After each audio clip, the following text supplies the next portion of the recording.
Everyone, and welcome to a very special episode of the Time Shifters podcast. I went down to the Cincinnati Comic Expo last weekend, and I have got some coverage for you to share. Oh, we had a great time. Now, Tom wasn't able to make it, but my good friend and former co-host Matt joined me, and you'll hear from here in a little bit. I just wanted to give it a brief introduction so you knew what was going on, because we're going to jump right in with a quick little recording that we did with Dan Reby and Alan Burnett. Now, if you don't know, Dan Reby is a director, and Alan Burnett is a writer of many DC animated properties. We're talking about Batman, the animated series, Superman, the animated series, many of the DC animated movies, Batman Mask of the Phantasm. Alan Burnett pretty much wrote that. So we got a chance, just a few minutes anyway, because they are busy doing their thing and signing stuff and talking to a lot of people. But we got a few minutes to get a question or two answered from them. And so we're going to jump in and listen to that right now.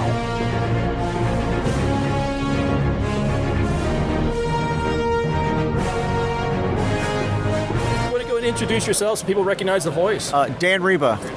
Alan Burnett.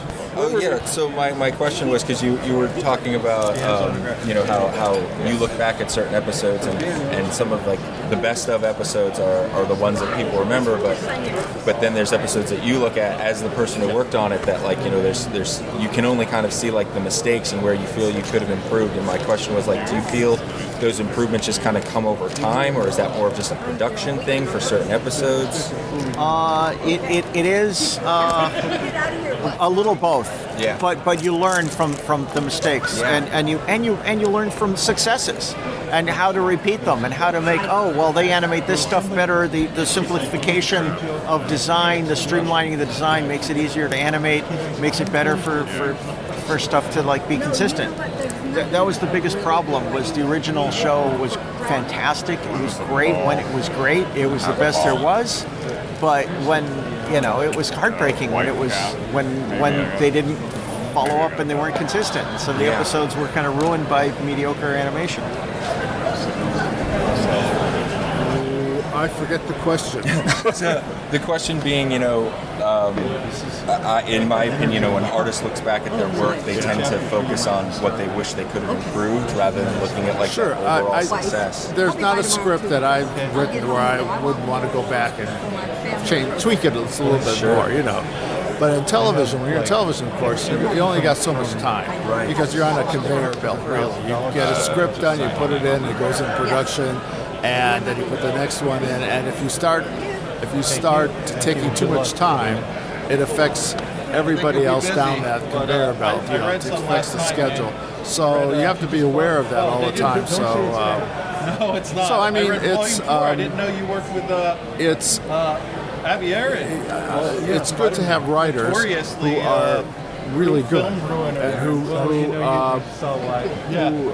can attack something very quickly and with a lot of finesse. And so I've been lucky to work with some of the great writers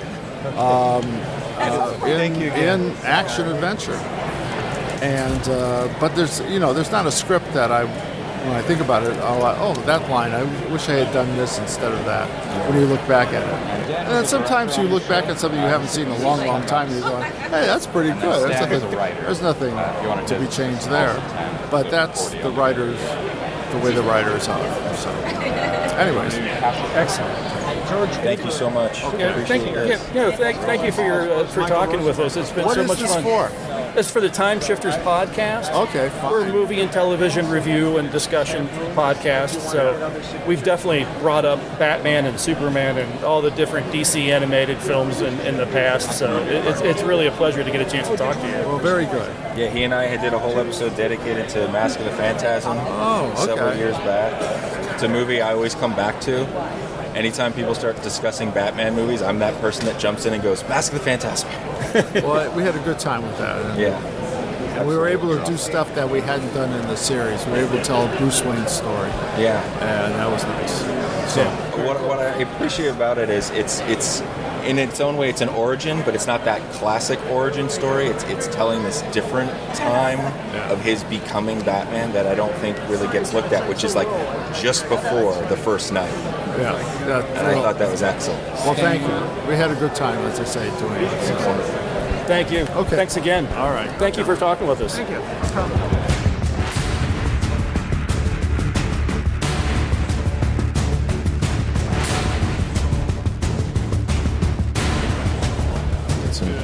I am here at the Cincinnati Comic Expo 2025. Tom couldn't be here, but I got someone just as great. Former co-host of the Time Shifters podcast and current co-host of Good Movie, Bad Movie, Matt has joined me. Welcome back to Time Shifters, and welcome to the Expo. Thank you so much for having me, and extra thank you for Tom for not being able to be here. He's going to be really jealous as soon as he finds out who we just spoke to. Yeah, we got to speak to Dan Reba and Alan Burnett of Batman the Animated Series, Batman Mask of the Phantasm, Superman the Animated Series, Justice League Unlimited. You know, pretty much the entire like DC universe in animated form. Yeah, we've talked about it on several occasions where Tom and I have talked that we don't get it. We watch a DC animated film or television show, and it is some of the best writing and production of out there. And then we see the live action DC films, and we're like, why don't they get the same people? Why isn't Alan Burnett writing for a live action DC film? I mean, I often wonder if it's one of those things that studios get so involved with the live action because they have a higher expectation for what it's going to do financially, whereas with the animated, they're just sort of like, it's for kids, let it go, no oversight. And then you get that creative control. Yeah. And the beauty of it is so much of it isn't for kids. We were just talking about some of our favorite episodes, and there are very heavy themed episodes that kids probably go right over their heads as far as some of the themes or whatever. Yeah, as a kid, I would say some of those themes did go over my head, but then, as you grow up with it and you rewatch, they start to hit you in different ways. And so, like, as I kept revisiting that series throughout childhood and then adulthood, there's something brand new to appreciate because of the depth of it can entertain a child, but then it can, like, kind of guide a teen, and then it can just really influence an adult. And I went through, like, all of those stages. I think that's the beauty of animation. I mean, you'll go back to like the old Looney Tunes. It's a lot of slapstick humor to entertain the kids, but then there's some lines and some of the visuals and whatever the kids aren't going to get, but you watch that as an adult and you're like, oh, wow. Yeah, they put that in. Yeah. I always think of Animaniacs. They have this brilliant joke where they're like, oh, okay, dust for Prince. And then Dot is holding up an animated version of Prince. And she's like, I found Prince. And they go, no, fingerprints. And she goes, no, I don't think so. Wow. Yes. Yeah. I think you're right. Studios, I think, look the other way when it comes to the animation. Yeah. Yeah. They forget to put it through certain filters, and it comes out how it comes out. Yeah. So we're here at the Expo. We've had a chance to kind of just walk around the main room and just sort of meander through some of the vendors and everything. This is your first time down at the Sharonville Convention Center. It is. Period. Yeah. You did not come down to the Expo at all last year. What do you think of this more kind of intimate, toned down version? I mean, the showroom floor that we're in right now, feels the same. Yeah, it's not as big, but I think, that really allows them to kind of pick and choose a little bit better, and you don't necessarily like walk through what feels like the same booth 10 times over and over again. And so your options are less but kind of the same, and I think maybe the smaller size allows them to kind of also pick and choose their guests, so that way they can maybe focus on quality over quantity. And so I think that's just something that we, the people who show up, we benefit from that a little bit more. Now, as you mentioned guests, this year they've really laid into the Superman. Yes. They wanted to make this expo super. And we have got a ton of guests from the Superman universe, all the different universes. We've got Superboys, we got Supermen, we got Supergirls. We got is there anyone aside from Alan Burnett and Dan Reba that we just spoke to? Is there anyone else you're kind of really looking forward to seeing? Tim Daly is one, and Tyler Hoechlin is another.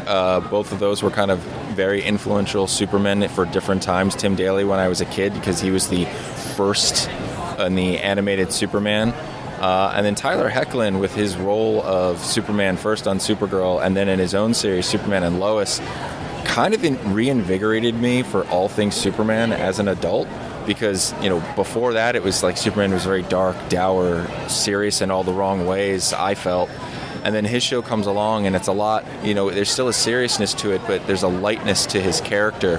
He really embraced dorky Clark Kent so well, and it just made me go, oh, so there are still people out there who get it. Yeah, I knew him from Supergirl. I watched Supergirl. I did not watch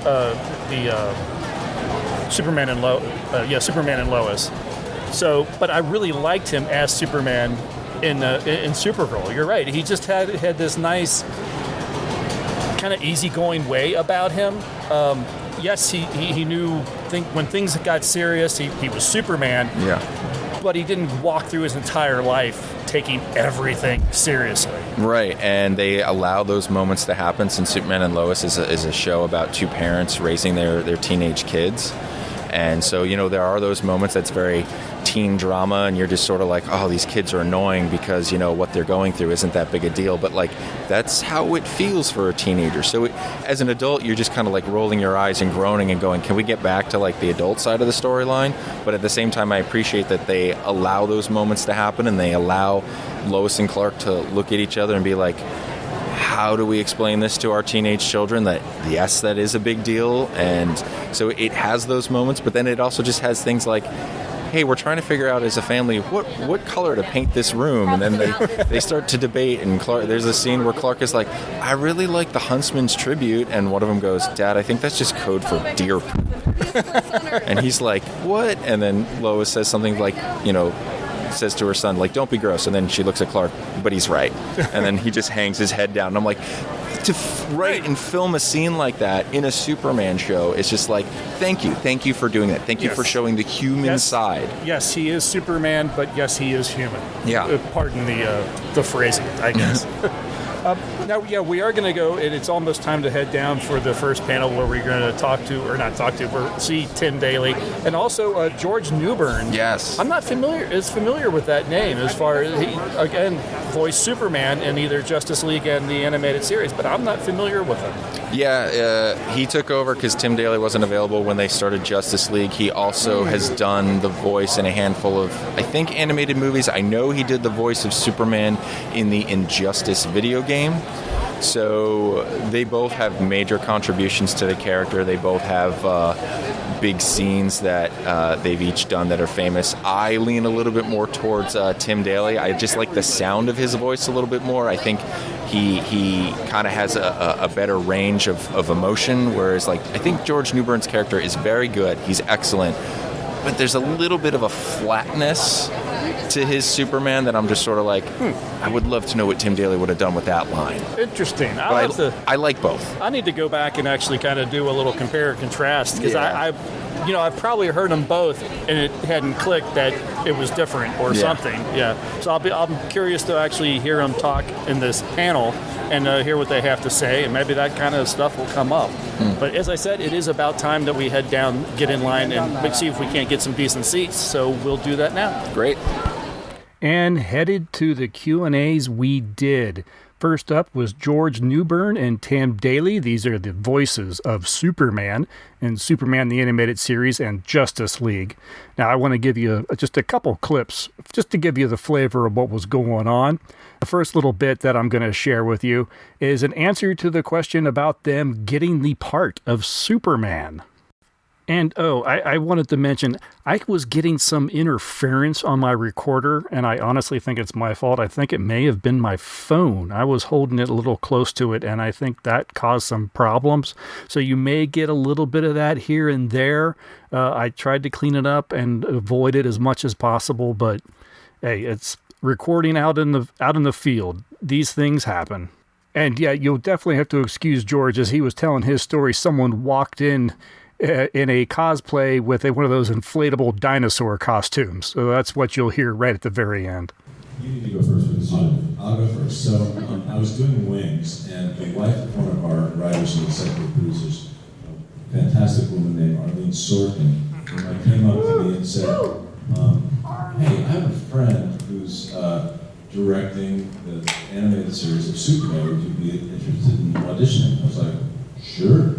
So I went to Warner Brothers. I met with Andrea Romano, who's done that. She's done this. And I read, and they said, okay, you're hired in the room. I was like, wow. That does not happen very often. And I think that, I was cast for two reasons. One is that they like my voice and they like my reading. And the other is that Andrea had sort of a no D-bag policy. It's like there were no bad apples that came and showed up and worked with her. And if they were divas who behaved badly, then magically they didn't appear again. So, I think we just got along. And I was sad not to continue doing it, but I had other things that, made it impossible to schedule. It was kind of just, a complete accident. And mine is almost similar in the sense that I sometimes feel like I'm flying through life with my pants unzipped and I don't know what's happening. And I literally just was an audition on a Tuesday, and I was not even paying attention to the sheet of paper that came from my voiceover agent. What it was, I thought it was a cartoon of some sort, and just swung through and said, "Oh, okay, yes. Oh, it's a Superman. Oh, this is probably just a one-time thing." I was clueless, thinking about other things, and when I got it, I showed up and I was like, "Oh, this is a real. This is." And he said, "Oh yeah, Tim Daly was doing the animated series." Oh, I know Tim. I worked with Tim on a TV movie 10 years prior to this, and I wasn't watching animated stuff at the time, and so it turned out to be an amazingly fun 19-year now sort of a job, and getting into Tim again has been fun, and I on purpose did not listen to your version of it because I had this, come on in, dinosaur. Come on us, we're just here. How do you not acknowledge that? But anyway. This next little clip that I've got from George Newbern and Tim Daly is a question brought by one of the fans at the Q&A, talking about if they actually sort of acted while in the booth doing the recordings. For me, I am Clark Kent. My whole life is Clark Kent. I've been Clark Kent since I was born, and I'm very awkward in my life.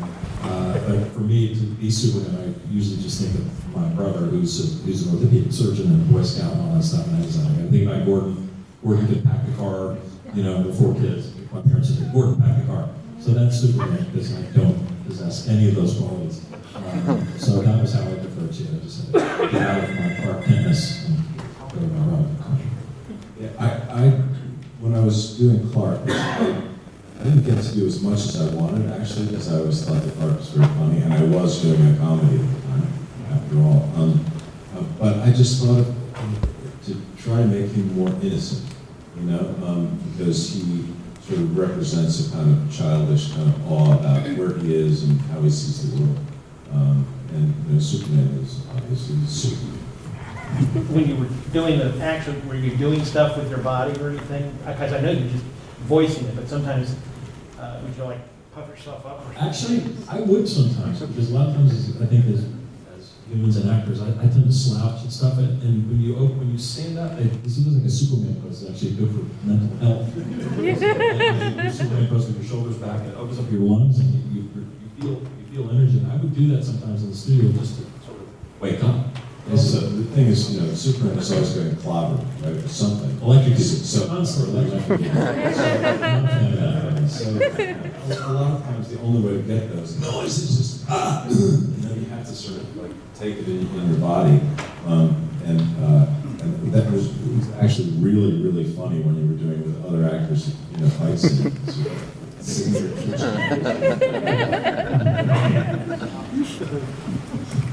Do you prefer playing villains or heroes better? What's more fun? I think villains are a little more interesting to play. With Superman, clearly people love to. The animated series, you've heard me talk about it many times. Justice League, Batman, Superman, those are the definitive characters for me. And so it was really neat seeing a couple and listening to a couple of the guys that helped bring that to life. Now, the first live-action Superman since Chris Reeves here, Brandon Routh, joined us at the Comic Expo. He's a returning guest. This clip I have is someone was asking him, having come back to the character after 15 years between Man of Steel and his appearance on Supergirl, or in the DC Crisis on Infinite Earths crossover event that the CW did, about training for Superman and whether it was easier or harder coming around for the second time. Actually, it was much easier the second time, even though I was 15 years older. And I wasn't in the most amazing shape when I found out that I was going to be reprising that role, but I knew that I could do it, and that helped a lot. And muscle memory helps with my body, just feeding it proper nutrition, and then just being disciplined about workout. That's helpful when I have a trainer. That really helps. Left to my own devices, I don't make it to the gym or do push-ups at my house often. But I do enjoy the experience of it, and it certainly helps. That's a big carrot to run after Superman. I would say it wasn't anything extraordinary, because of the past. Because I did know how to train pretty significantly, and nutrition and making sure that I was honoring my body more is what I shifted this time, I think. Because it's not about just lifting the most weights and heavy weights. Because when I did that before, although I was still doing it in a healthy way, it can hurt your body more. But if you pay attention, you're lift slower, and you don't have to lift as much, and your body still responds to that. Take this in a little bit different direction. All the Hallmark movies that I've watched, it's been a lot. Thank you to my wife. 9 Lives of Christmas is by far the best one of all. It's the greatest movie ever. What kind of experience was that making that movie? Did you have fun? Did you actually like cats? I do like cats. I do have fun. Wait, first, what is they like somebody? What? The movie? Yeah. It's just. I think your rapport with Kimberly Sutton is great. And just the overall story is it's just so heartwarming and refreshing. And our family likes it all. We watch everything. I can't talk enough about it. I'm sorry. It's great. Thank you. It's fun. It's a great little movie. And as I think, we made a lot of good holiday moments for people, and that's a cool thing to be a part of. I've always loved Christmas movies, and have been hesitant to do a holiday movie for a while, but this one came around and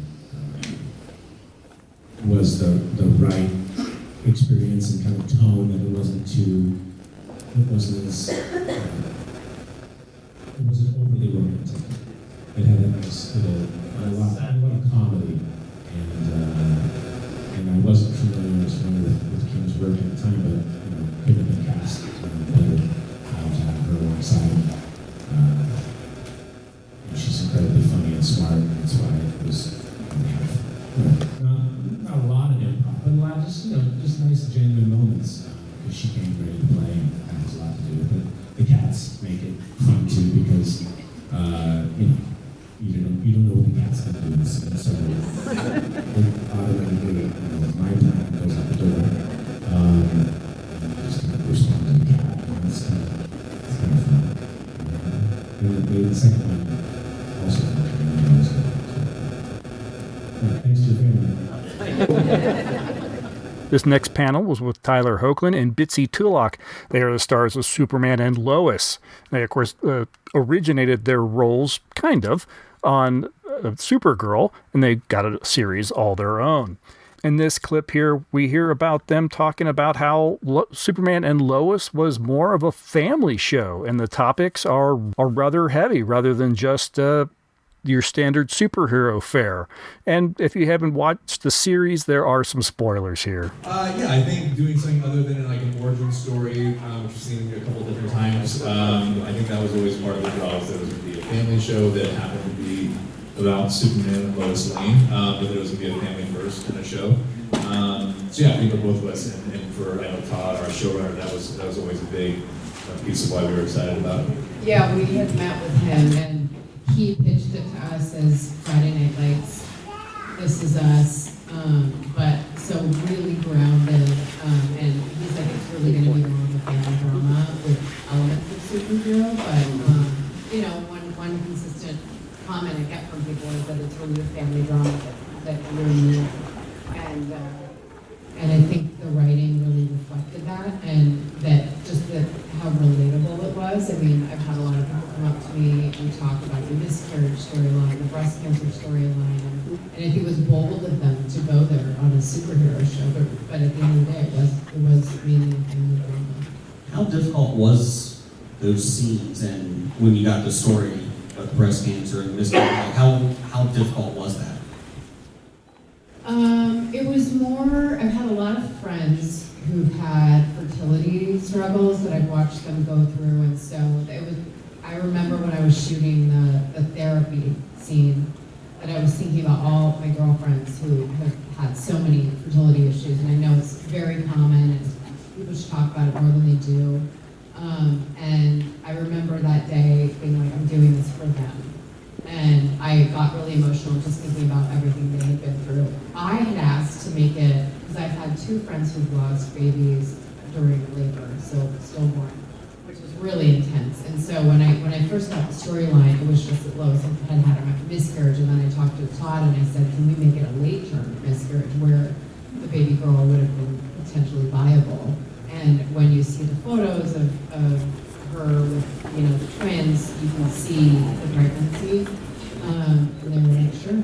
And that was intense. The breast cancer storyline, I think Tyler and I at first were like, really? We're doing this for season 3? And, it is still a superhero show, but man, I mean, we do a lot of Comic-Cons, and it was so impactful for people, and I did a lot of research. I spoke to 11 different women at length about their journey, some of whom were still knee-deep in surgeries and chemo and radiation, and I had asked to shake my head, and they were like, Warner Brothers isn't going to go for that. So I said I'll do it, because they asked. They said, if you don't want to do this breast cancer thing, we won't do it, but we'd really love to, and then we think it'd be great for Tyler to, this is something he's powerless against. And then I said, all right, but I don't want it to be pretty. This is the CW, and everything's pretty, and everyone's pretty, blah, blah, blah. And I'm like, if we're going to do this, it needs to be what it looks like, what cancer really looks like. And so the compromise was, I was like, all right, in the very beginning of the season, let's just put in a ton of extensions. And as she starts chemo, we'll start pulling the extensions out to sort of denote hair loss. And then they had the cold cap, and then they would just dress me in kind of bigger clothing so that I would look like I, was losing weight and stuff. But it was tough. It was intense, but I think it was, the payoff was great. Did the CW have any pushback on those two storylines at all? I don't believe so, not that I know of. Yeah.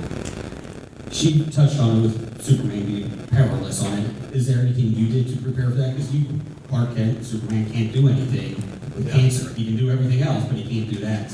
Yeah. I don't know. So for that part of it, I don't think took any special preparation. If anything, I've had cancer in the family and stuff, so I've gone through my own experiences with that with family. But in a way, alluding to that, I kind of wanted it to be almost as unprepared as possible, because I thought that's how he would have felt, which is that this is all kind of coming out of nowhere, and those experiences are all very new, and so that idea of it being confusing and not knowing how to process it, and all of that, to me, it lent more to staying a little bit in the dark about it and letting it unfold. But it was, kudos to Bitsy. That season was, I think, an incredible season, in large part due to her, not all due to her. So for me to be able to play off of what she was doing was really fun. You're really good. You're really good. No, she's the best. Here's a little fun clip from them talking about starting the show, filming for the first time, and filming during lockdown. We'll go to a lighter subject. Can you talk about the cast overall and it just seemed like everyone got along really well on the show. And people came in and out of the seasons and that, but it didn't seem like they missed any steps in between. Yeah, I've been really lucky. I've been doing this for a while now, and I've been a part of some really special cast. And all that to say that this was just another one that was really, really exceptional group of people. First season was during COVID, the lockdowns and everything, so we are all each other had up there. And to go through that with this group was that was a big saving grace, really, to have the people that we had, because it was an intense first season especially. But just great people, still see everybody as much as possible. And for as intense as the show was at times and storylines, we had an absolute blast.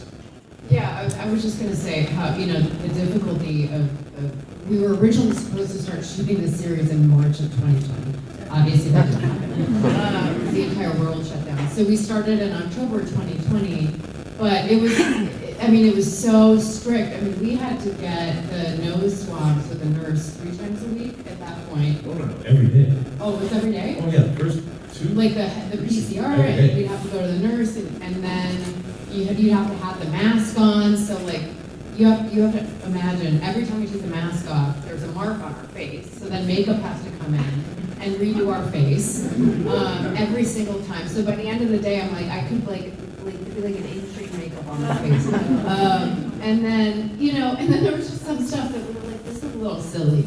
Like there was the COVID team, God love them, they would go around with basically like a pool noodle. Because it was like 6 feet apart, 6 feet apart. They're like, all right, and then we're about to shoot a scene where we make out. But now that we're not literally filming in this moment, we have to stand 6 feet apart. Oh, okay. It would be great if you had the pool noodle in the scenes. I wish one would have been left behind.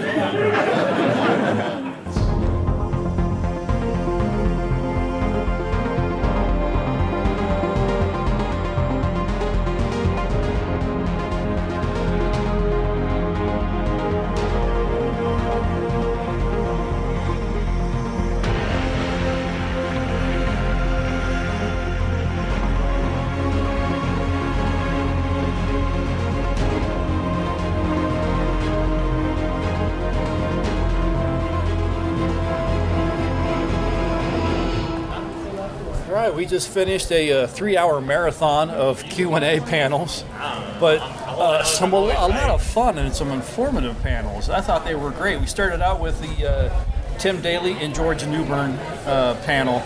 That was a lot of fun, seeing these two guys that have voiced Superman between the two of them for, 2 decades?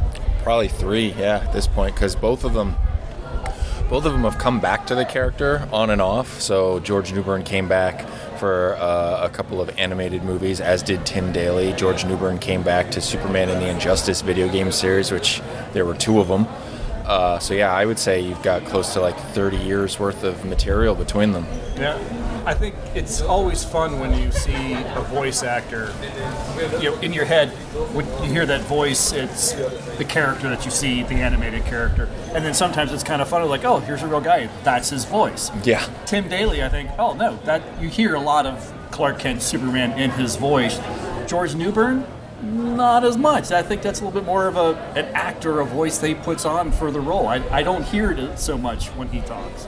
Yeah, I hear a little bit. That's also in part of, what we hear was recorded 20 plus years ago. And he was a lot younger then. His voices changed, I also think it's interesting that, you get the 2 of them together. It's but in terms of Superman, they've never worked together. They both are doing their own individual thing, but they get lumped together because it is the same character that they each have done. And I like that you can see there's clearly a friendship there, a camaraderie there, an understanding of this is his version, this is my version, no one's trying to top one or the other. It was really nice to kind of see that relationship that they have. I liked George even said that he made it a point to not go and listen to Tim Daly when he took the role, because he was afraid he would then try to mimic that. Mm-hmm. He wanted to do his thing. So, yeah, it was very interesting. Then we jumped right into Brandon Routh, who is a lot of fun. He's been to the Expo before. He was here 2 years ago, I believe. Okay. 2-3 years maybe.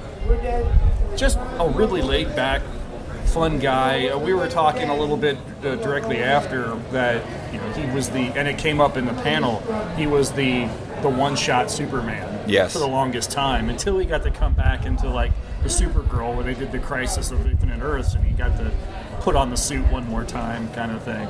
It's funny because like as he's gotten older, I feel he looks more like Superman physically. Like, his Superman was very fit, but I also kind of refer to him as like scrawny Superman, because there wasn't like like this wideness to him that there is now. He's so broad.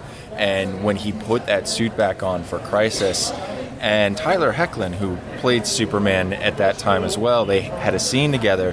Tyler Hoechlin is not a small guy, but next to Brandon Routh, he looks puny. And so, just as Brandon Routh has gotten over him, like, you look more like Superman. Like, he could play him now, and I don't think anyone would question it. I think there are times facially that he really channels Chris Reeves. Yes. And maybe, I don't know, if that's... I wonder if there was any kind of little bit of a pushback where they cast someone in the first Superman movie since Chris Reeves, and they have someone that looks often very much like Chris Reeves. Mm-hmm. Was there, we feel like this is uncanny valley territory. Let's get someone else. Even his voice is similar to Christopher Reeve of like just overall how it sounds, his cadence. I don't know if he was trying to sound like him, but even just hearing him talk, I'm like, I can hear a similarity between the two of them. And, I have often said that he was the right actor with the wrong script. Yeah. I honestly, every time they cast a new Superman, I think, wow, this guy, fits the role. And then you watch the film and like, it's a shame the script wasn't up to the part, or up to the actor. Yeah, I think we've had just a real hard time finding a good Superman script. This last one was good, I thought. I really like this last one. It did something for me that I was very excited. Like, I was very excited going in, but also nervous because Superman's such an important character to me. And I left that theater just so happy. There were so many things for me as a fan to be happy about, both as just a movie in general and as a Superman story. So, and I really look forward for like what's to come with that one. Yeah, no, I hope that he is not a one-shot Superman. At all. And a little bit of that light and brightness that was actually in the last film can really go straight into the third and final panel that we sat in, which was Tyler Hoechlin and Bitsy, is it Tulloch? Tyler Hoechlin and Bitsy Tulloch. Sorry, I completely said that wrong. Tyler Hoechlin and Tulloch, who were in Superman and Lois. They both originated their characters in Supergirl, if I'm not mistaken. Technically, no. There's an interesting thing where it was fully intended for Superman and Lois to be part of the mainline Arrowverse. Okay. And then in season 2, because season 1 was filmed during COVID, they couldn't cross over. In season 2, they planned to do a crossover, and then they pivoted and said, no, it's actually its own separate universe. So yes, the actors did start with the characters, and the intention was these were the same characters, and then the writers decided to pivot and say it's not, and then they didn't really lay any groundwork to definitively say it is in the same universe. So in a technical sense, it is separate. Interesting. Okay, so yeah, they get to kind of start the roles, but then they can make the tweaks and changes because it's perfectly within canon of this new show. Yes. Yeah, very interesting. It was interesting hearing the two of them and the people coming up and asking their questions, discussing some of the storylines and stuff that took place in that series. It wasn't one that I watched. It said you did watch it. I think I've watched the whole thing twice now. Oh, okay. Yeah, and I remember you saying before we went in there, you had mentioned that it was really more about the two of them raising a family, and the Superman stuff was kind of second tier to everything. Yeah. The stories that I'm hearing and what I heard on that panel, that definitely is absolutely the case. Yeah, it's really just more of, to me, it's the way you tell a Superman story, which is you tell a Clark Kent story, because Clark Kent's who he is, and Superman is this thing that he goes off and does as a responsibility. It's his day job kind of thing. And that's what. And at the end of the day, he comes home and he's still Clark, and that's what they did with this. So, the first season is very. It's when they reveal to the boys, your dad's Superman, which they didn't know. So it becomes this thing of like, oh, so that's why Dad always hasn't been around. So it becomes this story of, it's not, oh, my dad is Superman. It's this story of these teenage boys who are kind of wrestling with this idea of, Dad's at work again, and he's missing out on these important milestones. And then there's even a scene where Clark brings it up with Lois. He's like, am I being a bad dad? And I'm like, I can't believe I'm hearing this come from a Superman character. Am I being a bad dad? It's great to see that kind of writing. It's funny. It's called Superman and Lois, and it's not about Superman. I mean, he's there. He's important, and being Superman is vital to the story. But no, it's not about that. I feel like, there's a previous incarnation, Lois and Clark, and that was probably that was oops on multiple levels. But I think that was a little bit more about him being Superman, which is so ironic. But yeah, I full agree. Oh, the irony is really thick, particularly with the actor for that series. It was a good 3 hours spent. I really enjoyed it.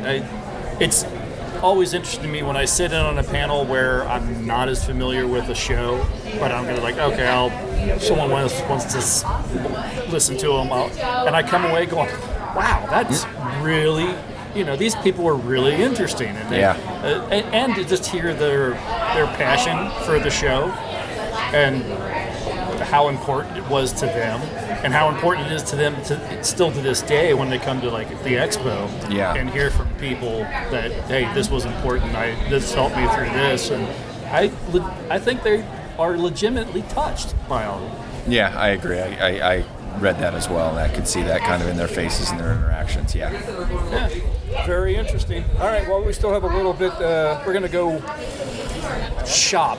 Yeah, the real reason we're here.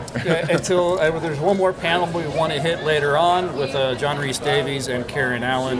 John Rhys Davies, he's here. I have to. Unfortunately, the man's not getting any younger, and the guy has done everything. If you're a fan of any franchise, odds are he's touched on it somewhere. Absolutely. So there's no way I'm going to pass up an opportunity to sit in his Q&A. So we'll talk more about that later. Until then, let's go see if I can avoid spending any money. All right, the last panel we attended was John Rhys Davies and Karen Allen. You can tell these two have known each other for a long time, and they had a great time together. John Rhys Davies was supposed to come to the Expo last year and had to cancel due to a friend's health declining. He was gracious enough to come back and join us this year, and he made up for it. He was a fantastic, very animated, very quick-witted, and a joy to hear talk. And, the man has done absolutely everything. And I'll just play a few clips kind of in succession here. They weren't necessarily one right after the other. But we've got the casting of Karen Allen in Raiders of the Lost Ark. A fun little bit with John Rhys Davies and Karen Allen talking about the title of the film. And finally, a little bit of John Rhys Davies getting cast himself. Karen, you probably cast well before me, didn't you? I'm not sure when you were cast, but I was cast really, really early on. I was cast when there was no Indiana Jones. It had been Tom Selleck, and then Tom Selleck had to fall out because he was in, they picked up his option from NPI, and then I was casting for about a month. We had no Indiana Jones, so they were casting about trying to figure out who was going to. And I had auditioned. I auditioned with Tim Matheson. I auditioned with John Shea. But, Jeff Bridges had auditioned, Sam Elliott had auditioned. There were a huge number of actors who were up for the role. Each one of those, that would have been very different. Indiana Jones. Yeah. Could you imagine Sam Elliott and Indiana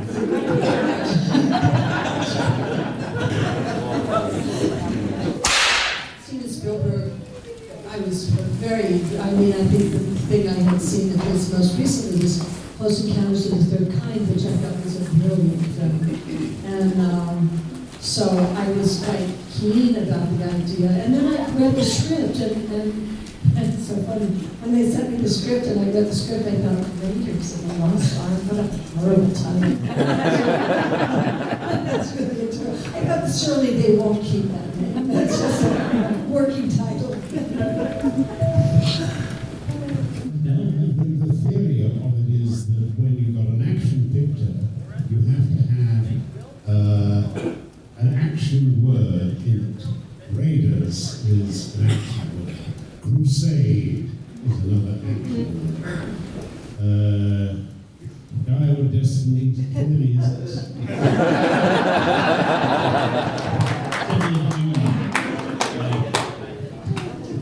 Dial, that's not.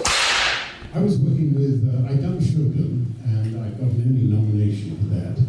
And I went straight into working with Greg Edwards on Victoria, and they came to me and said, Steven Spielberg just called me up, and he's asked what sort of person you are. So I told him that you're the sort of man who hits small boys and kicks dogs. I said, oh, thank you for that.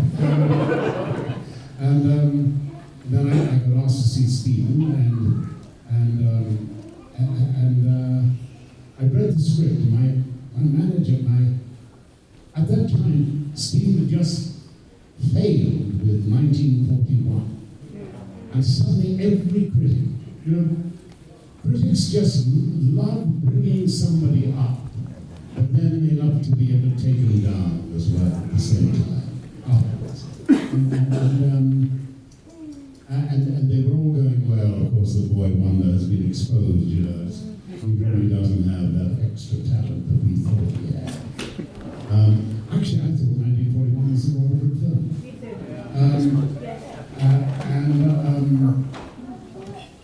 And so there was a real question mark over whether, this boy genius was really going to make everything worthwhile again. And I got the script, and my agent phoned me up and said, what do you think? And I said, I've never seen a script like this. It's all description of action. Very little dialogue in it, as far as I can see. He said, well, you don't have to do it, And I said, no, I think Spielberg is marvelous. Of course I've got to do it. Look, it's either going to be a complete disaster, or it might just set a new fashion for me. Smart me.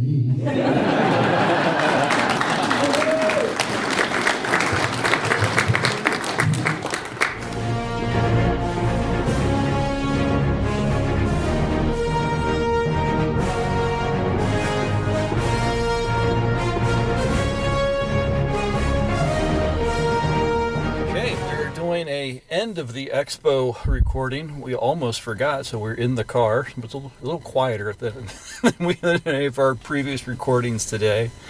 So Matt, yeah, this is your first Expo at the Sharonville Convention Center. It may be the last Expo at the Sharonville Convention Center. We'll see if they move back down to Duke Energy or not. But yeah, what did you think? Did you have a good time? I had a great time. I kind of hope they stay here. There's a lot of reasons why. I get Duke is larger, but I think I mentioned it when we first started recording. Quality over quantity. Yeah, I wouldn't mind if they stayed here.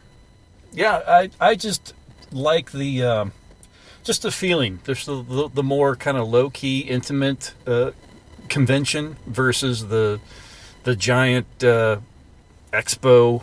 I don't know what other word to use for it, where it just seems like there is so much and there's so many people, and it's just, it takes you forever to get from one end to the other. And did you see everything? Did we go down this aisle? I don't remember. Do we need a t-shirt tower? Right, yeah, exactly. No, I do really like it up here, and they've done a fantastic job incorporating the expo into the smaller space, because it doesn't feel cramped. No, not I at feel all. like I think you did say it earlier. Everything is here. It's just maybe, like you said, not repeated. Right. We got to mention the last panel we sat in with John Rhys Davis and Karen Allen. Well worth the wait to the end of the day to sit on that one. Yeah. That was a lot of fun. The word I keep thinking of is absolutely delightful. Both of them.